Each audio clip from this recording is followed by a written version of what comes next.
Hello and welcome back to Miss Clarke's Class channel. Today we're going to read Chapter 3 of Science Night. To quickly recap the previous two chapters, we've met two students, Julie and Robbie, and we've learned their classroom job assignments. Julie has been assigned the job as classroom weather reporter. Today we're going to find out a little bit more about how she truly feels. Let's take a look. Chapter 3 is called Whether or Not and is narrated by Julie. If you have your own copy of Science Night, we're starting out on page 11. At dinner, I sit quietly. "How was your first day of school, Julie?" Mom asked. "It was fine," I say as I scooch peas back and forth on my plate. "How's your new teacher?" Dad asked. I can feel my eyes start to water and my throat tightens. I try to keep my emotions bottled inside, but even Clara, my little sister, can tell something is wrong. Everyone is quiet and looking at me. Is this how it's going to be each morning at school? Everyone waiting for knowledge to come out of my mouth, and I can't make a sound. As the tears stream down my face, I mutter, "I'm the classroom weather reporter. I have to stand in front of the class and tell them a bunch of weather facts each morning." "That sounds exciting, honey," Mom says as she tries to comfort me. "You'll make a great meteorologist." What's a whatever that word you just said?"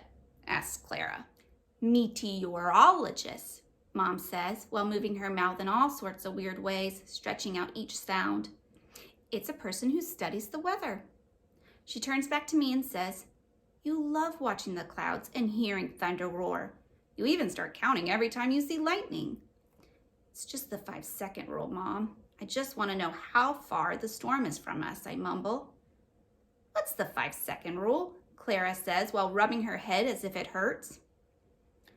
"You can tell how far away the lightning is by counting the seconds between seeing the flash of lightning and when you hear thunder.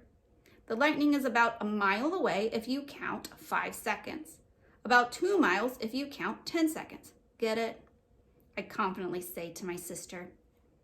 "Oh, yes, I get it," Clara says with a confused look on her face. "Look at you. You're already teaching others," Mom says with a smile. "Now you'll get to learn more about weather and share it with your classmates. Your father and I can help you prepare so you feel more comfortable." Mom turns to Dad. "Honey, a little help here. Don't we have an old rain gauge we can set up in the backyard?" "Oh yeah, I'm sure I can find it," Dad says. "I wouldn't mind knowing how much it rains in our backyard," says Mom. "That knowledge might help me with my garden." Their excitement makes me think that maybe this isn't going to be such a bad job after all. As I wipe my eyes, I ask, "Do you think we can set up the rain gauge tonight? I have to give my first report tomorrow morning." "Of course, we'll set it up right after dinner. Rain is in the forecast too. We can check the gauge in the morning before you leave for school so that you get a little practice. Now, finish those peas before they roll off your plate," Dad says. Haven't even made my first observation and I already feel better.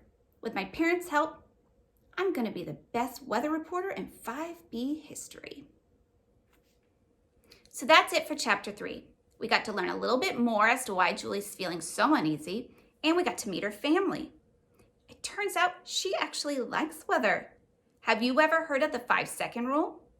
Well, thunder travels away from lightning, and in about 5 seconds, it will have traveled roughly 1 mile. So for every 5 seconds you count between a flash of lightning and a roar of thunder will equal 1 mile. So if you count to 5 between the two, that storm is about 1 mile away from you.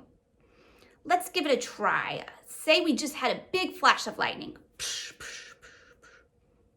1, 2, 3, 4, 5, 6, 7, 8, 9, 10. Did you hear that? Did you hear that thunder? Well, we counted to 10 between our fake flash of lightning and our fake roar of thunder. So that means that that fake thunderstorm is about 2 miles away from us. Now, if I'm outside and I hear thunder, I go inside regardless. Next time, we're going to read Chapter 4 and learn a little bit more about Robbie's home life. Make sure you click to subscribe, give me a thumbs up, and turn on that notification bell so you don't miss any future readings. Until next time, class dismissed.